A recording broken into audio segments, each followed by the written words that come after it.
All Things Motoring International is owned and brought to you by SA's most trusted online vehicle platform, CHANGECARS. Our name says it all. Whether you're looking to sell, need advice, need finance, or need insurance, CHANGECARS has you covered.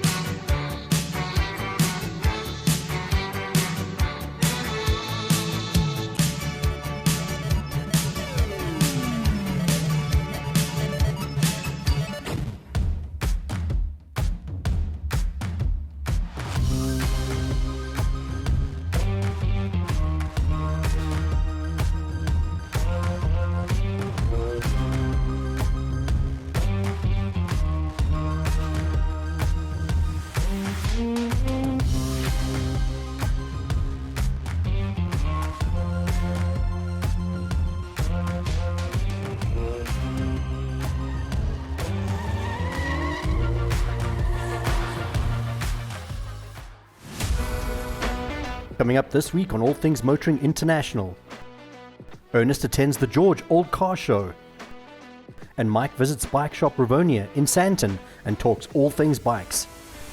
This is a show for all, but also for our German mobility enthusiasts.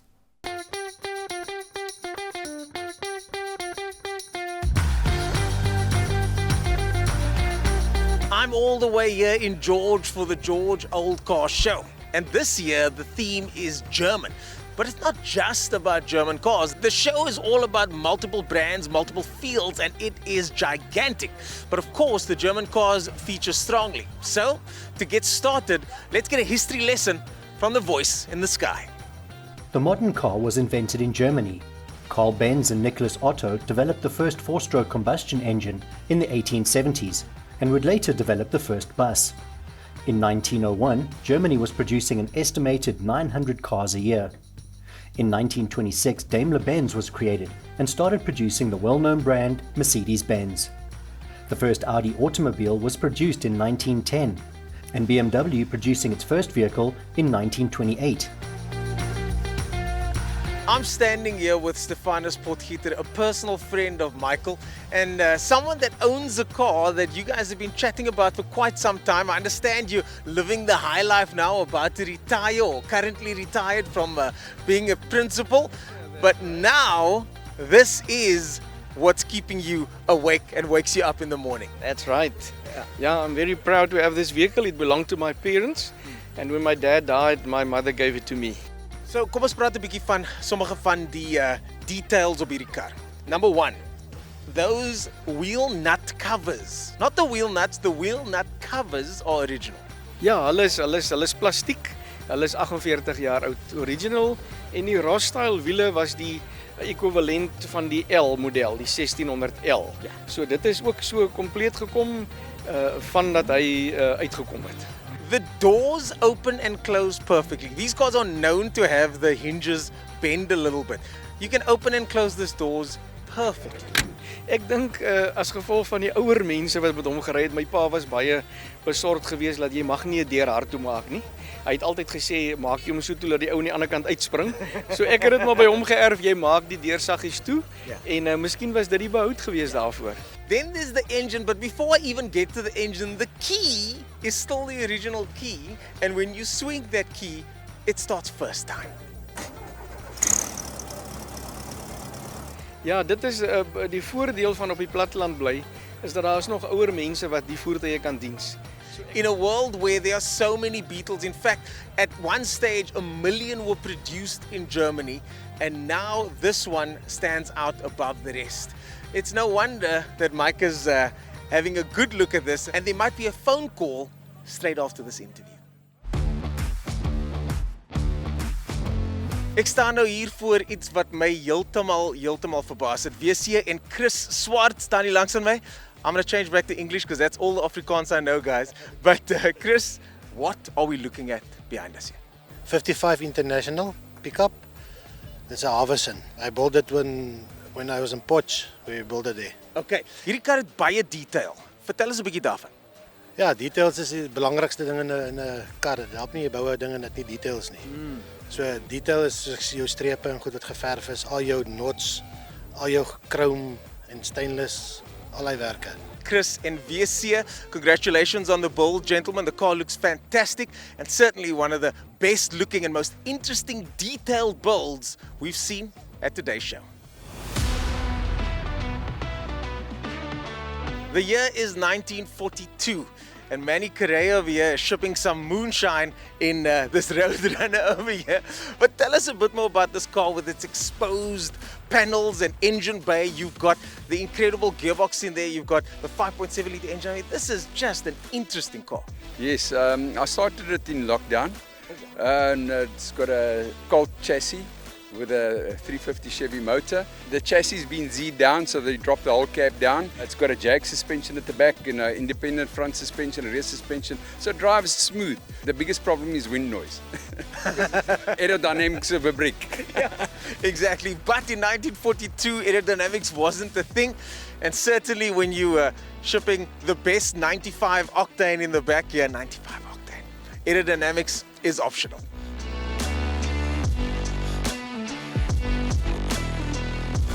Everybody knows here at All Things Motoring we love Porsches, but specifically rare ones, and not many more rare than this 911 Turbo here next to me, but it's got the famed slant nose conversion, which was done by Porsche straight from the factory.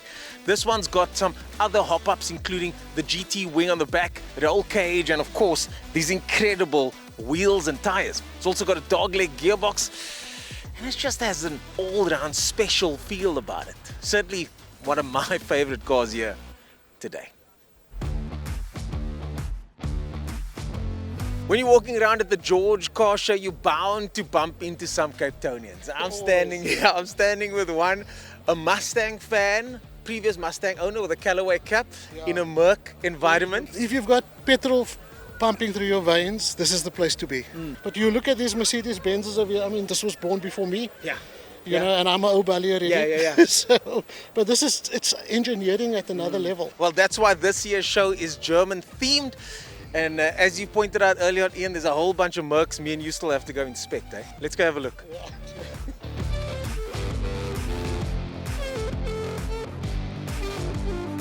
Yesterday when I was doing my recon and walking around this area, I saw the 300 SL stand. And when you see these cars in the flesh, you realize why it's not just car of the century, but arguably one of the best looking cars ever made. Connie Oosthuizen, 'n paar jare terug het hierdie ding onder 'n boom gestaan en weggefrot en nou. Ek kon nie eers sien wat 'n kleur hy was nie. En ek het hom gekoop, gelukkig.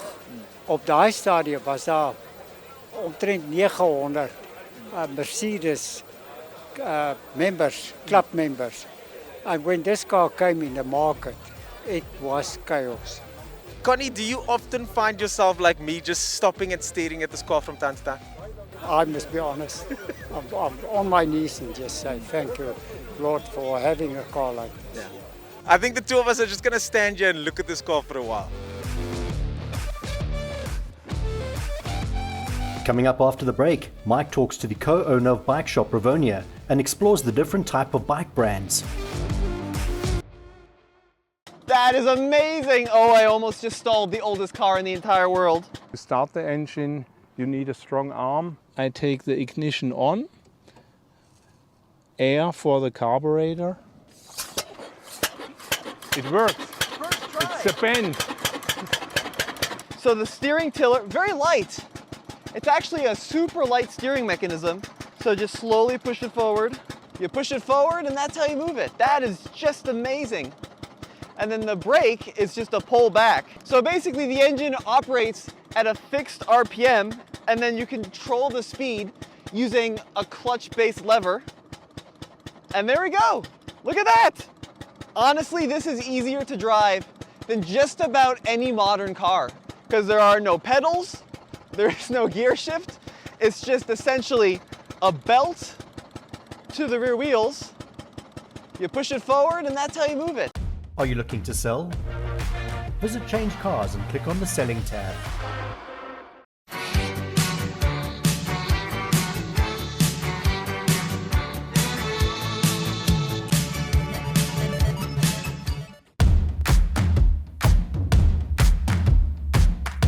All things motoring, our name says it all. Bike Shop Rivonia, their name truly says it all. We are at the incredible, standout, world-class facility. We have the pleasure of speaking to James Ridley, the owner. James, looking around, this truly is a world-class facility. Tell us a little bit about it. We're loving it. We recently moved in here. January this year, if I'm correct? January, yeah, the 5th. We've got 20 years of experience working for some of the best dealerships, and we finally got to build one of our own from scratch. So something that's always intrigued me, when we think of Asia, Vietnam, you always see people on a motorbike, families 6, 7 on a 2-seater motorbike. In South Africa, the typical motorcyclist during the week, is he using it to commute to work? And the reason, saving fuel, quicker in traffic, what would it be? The commercial market's massive in this country. That's one of our fastest growing markets. Not something we've put much focus into. We're about the sort of the leisure side of it. So our customers, they do commute. It's a smaller part of the market. It's more of a luxury item that they occasionally enjoy the trip to work because they want to go on their bike. They don't have to. But there are people that do commute, certainly. But as I say, our side of the market's more the leisure end. Weekend guys, the guys are going breakfast runs, having lots of fun riding with groups and clubs and friends, and that's our side. But commercial's massive. Thousands of units a month are sold for that, for the Mr. D's and that. Of course, Uber Eats, etc. So one of the things that's always intrigued me, now I'm a car man. In cars, you get different brands, obviously, but your Italian is your supercar, your German is your luxury, your Japanese, Chinese, and Korean is your entry level. When we talk about that in bikes, is it the same? You've got your Honda, your Suzuki, your Kawasaki, your mainstream, and then you've got your Ducatis, your Triumphs. What is it? There is an Italian flair, I think, to anything that they build. Italian shoes, Italian food, Italian culture. Clothing, everything. They're great. And with Fabiani Italia on your shirt, you're living it. I'm not allowed to choose. We are generic dealer. We sell all brands. We love them all the same. But as a person, you can't help but have a passion towards something. Of course. From your childhood. The first little 50cc often was a Honda for someone or a Yamaha PW. For me, I love Italian bikes. I'm a Panigale enthusiast, Ducatista if you want to call it that. But that's just a division that I've sort of personally resonates with you too, because I love the look of them. But we love all bikes, but everyone's got their choice. There's no right or wrong, but there certainly is. The super bikes that are Italian tend to be a bit more pricey, like the cars, like the clothing, like everything, the watches. There's so many things that happen with the Italians when it comes to beauty, but the Germans, also known for their precision, their performance, there's no right or wrong. But now, what German bikes are there today mainstream? Well, BMW is the first one that's always going to come to mind. There's been a couple of hybrids and some unique specialized stuff. They're sort of the market leader on the top end 1000cc range of motorcycles. They sell the most. The GS being the best-selling 1000cc plus motorcycle in the world. So James, back to the bike shop. If there's one thing that stands out, look around you, see the crowd here. You are the go-to bike shop in Johannesburg, clearly. Somebody wants to get a hold of Bike Shop, bikeshop.co.za. How do we get a hold of you? Well, we're 011 918 6666. You can phone us on 7777 for our Boksburg branch. Right. Otherwise, on our website, you can WhatsApp us, you can email us. There's a million ways to get in contact, or just come visit us. As you see, Saturday's a vibe. We've got coffee, Cokes, Red Bulls. We cater for our customers, and we love spending time with them. So come and join us and make a decision for yourself. I don't know if we're the go-to guys. You are the go-to guys. guys. And make the decision yourself. It's been a pleasure speaking to you. Wishing you and your team the very best. You have an incredible facility. Thank you. In any activity you do, safety is of paramount importance. I love jet skiing. I've never felt that jet skiing is an inherently unsafe sport. You wear a life jacket, no issues. Biking, combination of our roads, combination of our drivers, taxis, etc., is not quite as safe. Behind me, Bike Kings have everything you need to be as safe on the road as you can. Helmets, jackets, protection, knee guards, you name it. Big shout out to Bike Kings, incredible attitude. Marc Marquez, the legendary 6-time MotoGP champion, born on the 17th of February 1993. From the moment he made his debut in the 2013 season, I was a fan. Everything about him resonated with me. His style, his persona, his outgoing personality. The bike in front of me hasn't got a lot in common with the MotoGP bike, but it does have one thing in common. For the last 10 years, Mark rode the Repsol Honda, resplendent in this incredible livery. 2024, you're on a new bike. Mark my words, excuse the pun, this is your year. James and myself touched on it in our interview. If it's Italian, you aspire to it. Cars, Lamborghini, Ferrari, Maserati, you name it. Let's talk bikes. Everything about the Ducati brand is standout.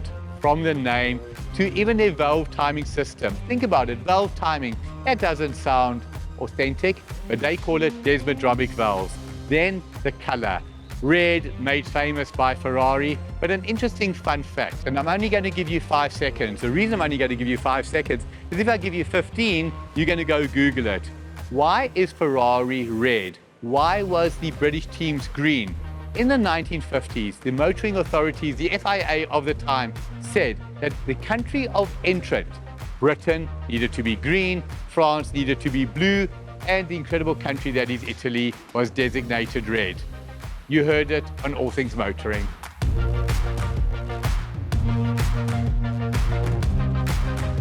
Coming up after the break, we're back with Ernest at the George Old Car Show, and he dives into the world of vehicle imports and restorations. Did you know? The first internal combustion engine, petrol motorcycle, was the Daimler Rittwagen, designed in 1885. It was built by two German inventors, Gottlieb Daimler and Wilhelm Maybach. Although first known as the petrol bicycle, the modern phrase motorcycle became popular in 1894. Also in 1894, a German company called Hildebrand and Wolfmüller became the first to commercially manufacture the two-wheeler. Companies like Honda, Yamaha, Suzuki and Kawasaki are famous for many things, including rockets, pianos, robots and more. But for most, they are well known for producing some of the best motorcycles to come out of Japan. Of course, Italy needs to get a special mention for some special bikes produced, such as Ducati, Aprilia, Vespa, and many more. Are you looking to sell? Visit Change Cars and click on the Selling tab.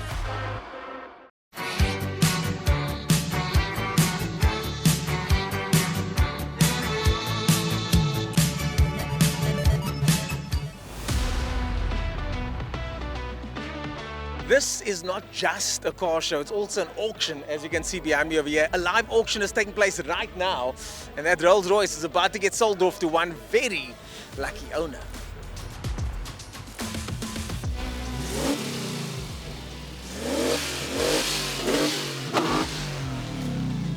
I'm standing here with Jamie Litt with a car that immediately caught my attention. I beelined for it. It's not something we see often in South Africa, the TVR, specifically this one, the Chimera, and you love it. I absolutely love this car. It puts a smile on my face every time I drive it. I mean, it's an absolute monster. 4-litre V8, 0 to 100 in about 4.8, rear-wheel drive. They did have a bit of a widowmaker reputation back in the day.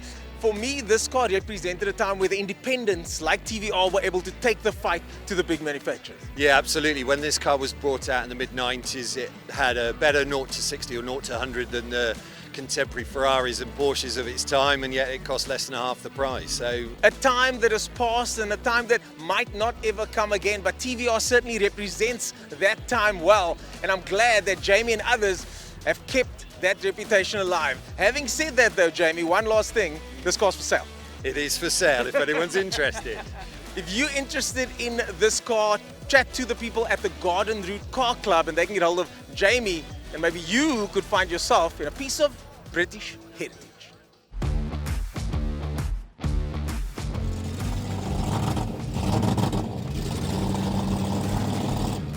This is a South African icon and it's got an interesting history. I'm standing here with the owner, Mr. Brian Bruce, and he's going to tell us all about it. Brian?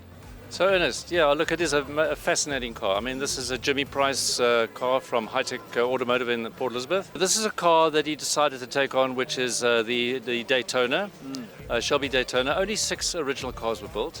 So when he did so, he made the decision he would only do it if it was put together and designed by the people that had done so on the original car. And they developed this continuation model. It's not exactly the same as the original car, but it's got the same silhouette, profile, but it's a modern interpretation of the early 1960s Daytona Coupe. So when you talk about a continuation model, such a fascinating statement because I think it really encompasses what this is.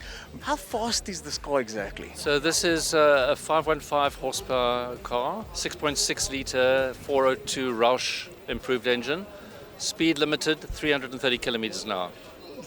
I think that's fast enough. Thanks for the chat, Brian. I think I'm going to gawk at this car for a little bit longer like everybody else has been doing. I'm standing here next to Himal from Rosper Imports, and Himal, I gotta say, in a world where South African cars are leaving our shores so fast, faster than bird migration patterns, you guys are doing the opposite and bringing cars in. Correct, that's very correct. Rosper Imports is a company founded on passion. The slogan is dream it, now drive it. Well, my mentor, Mr. O, we'll keep him anonymous. He imported a car through you guys and told me about the process in detail. It takes long, you go test drive your car in Japan, but the connection that you establish with the car because of the detailed process, it's nothing quite like it. It's imagine buying a BMW, going to the factory, seeing it made, and then driving it there, and then also taking the experience of the country. So Himal, if somebody's interested in making their dreams come true through Rosper Imports, how do they do that? How do they get hold of you guys? Obviously getting hold of us, website, TikTok, Facebook, Instagram. Hit us up, we'll guide you through everything. We're there to take you through the process step by step. Make sure that your money and your investment, you get the best value, best car for the money that you have. In terms of processes, we advertise some cars, so clients will come to us and say, listen, I want that specific car. The client pays us, we then begin the process of bringing it to South Africa. Well, there you have it, folks. Rosper Imports. If you want to import a car from Japan and make your Japanese motoring dreams come true, chat to Himal and the team from Rosper. For now, I think I'm going to gawk at this NSX for a little bit longer.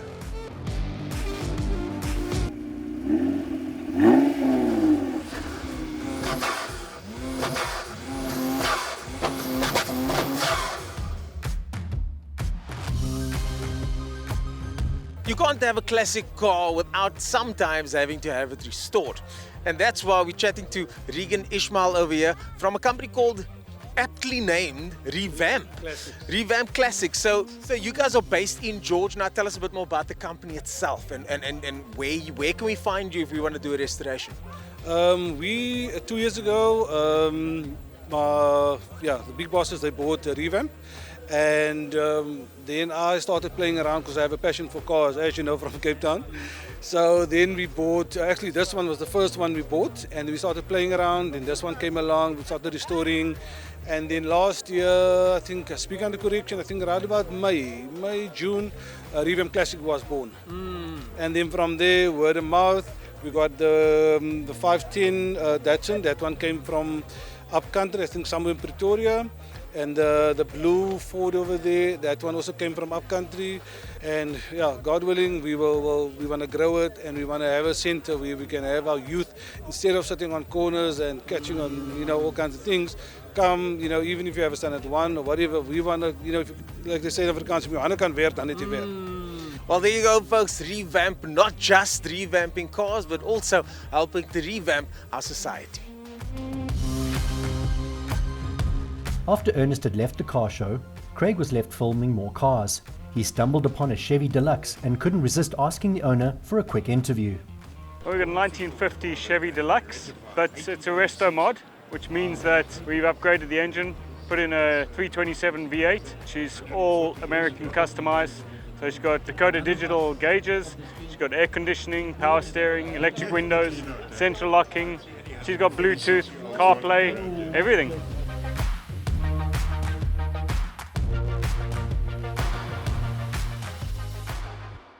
The George Old Car Show surprised me, not just because it's not just old cars, but because of the caliber of cars, the friendly exhibitors, and the people that are just here to enjoy being a car enthusiast in 2024.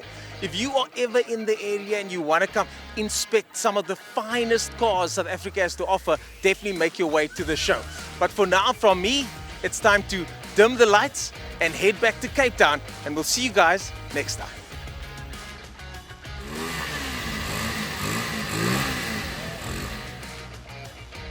Coming up next week on All Things Motoring International, Mike and Ernest attend SA Campfest, the largest South African VAG-themed event for enthusiasts of all things German.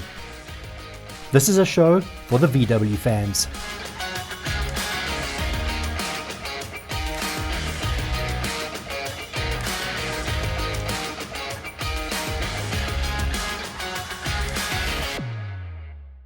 "2024, you're on a new bike. Mark my words, excuse the pun. I'm going to change back to English because that's all the Afrikaans I know, guys. You know, the ladies looking to the SAR sign. Taurus. It's got a jag suspension at the back, independent front suspension, rear suspension, so it drives smooth. The biggest problem is wind noise. Aerodynamics of a brick. You are so excited to get that brand new vehicle, but you're looking for a specific model and specific color, only to be told sorry, there are none available. Change Cars, SA's most trusted online platform, will find exactly what you need, from A to V and everything in between. Change Cars, because that's what you want to do, and it's who we are.